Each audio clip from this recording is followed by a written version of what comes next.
Well, as you know, 2018 has been a big year for politics with several key issues at the top of each party's agenda. Joining us now to break down the top messaging moments on both sides of the aisle, President and partner of Ms. Lansky & Partners, Lee Carter. Thanks for being here. We appreciate it. There's so much to talk about. It's probably hard to whittle this list down to just a couple of things, but let's start with the best moment for President Trump. Let's take a look. In 2016, the American people voted to reject this corrupt globalism. Hey, I'm the President of the United States. I'm not the President of the globe.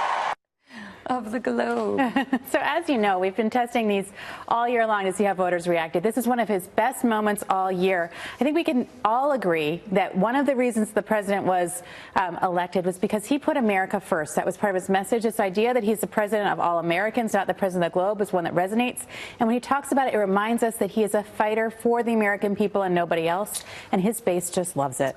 All right, so the best moment for the GOP, and this one is starring Lindsey Graham.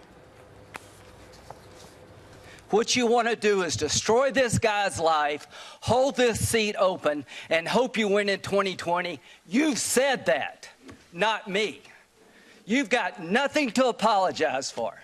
That is raw emotion. You can't make that up. You cannot make that up. And you know what? This was a moment for Lindsey Graham where he really turned things around. A lot of people wondered where he stood on the president, where he stood as a Republican. He came across as a fighter.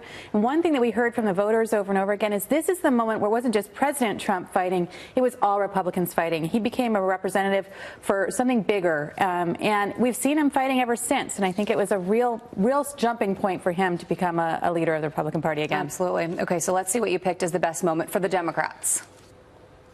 Folks tell me we've got to fix health care. I'm a 3-year cancer survivor. I'm so happy you're going to fight the fight for us.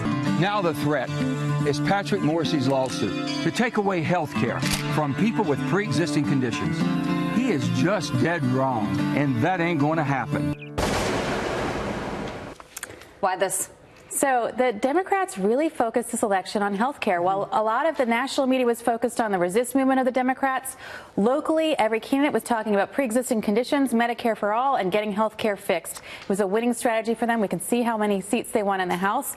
And I think the fact that the Republicans didn't get it done over the last 2 years really gave the Democrats an opportunity here, and they seized on it. They did take it. They Absolutely. sure did. All right, so let's take a look at the most repeated attacks on the president. President Trump's fitness for office is now the top story in the country. You assess the president's mental fitness for office. He's not of sound mind. Trump needs to be medicated and hospitalized. Donald Trump, again, being a schmuck. I think he's morally unfit to be president. I feel like this has dwindled a little bit. It has dwindled a little bit. All of that laid the groundwork, though, for the indict movement that we're seeing right now.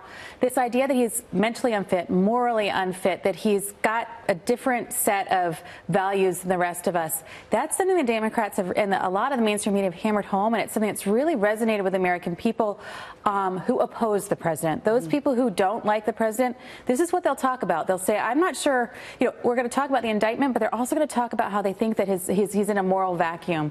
And a lot of things that we're talking about, Stormy Daniels and those kinds of things related, go right under that category. And Comey really laid the groundwork for that when he said he's morally unfit. That was the first sort of swipe at that, and we saw everybody pile on. So in this segment alone, we've already heard a couple of the words of 2018. Look at this.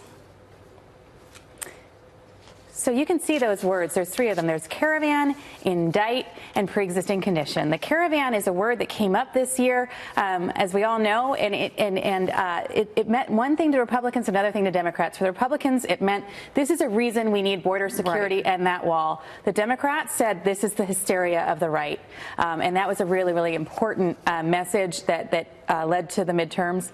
We also saw the term indict come up. You'll see it more and more and more as time's going on after Cohen. And pre-existing condition, well, that's the health care message that the Democrats took to win the House. These words not going away anytime soon. No, I think we're going to continue to see them all next year. That's right. Lee Carter, thank you so much for joining us. Great to be here.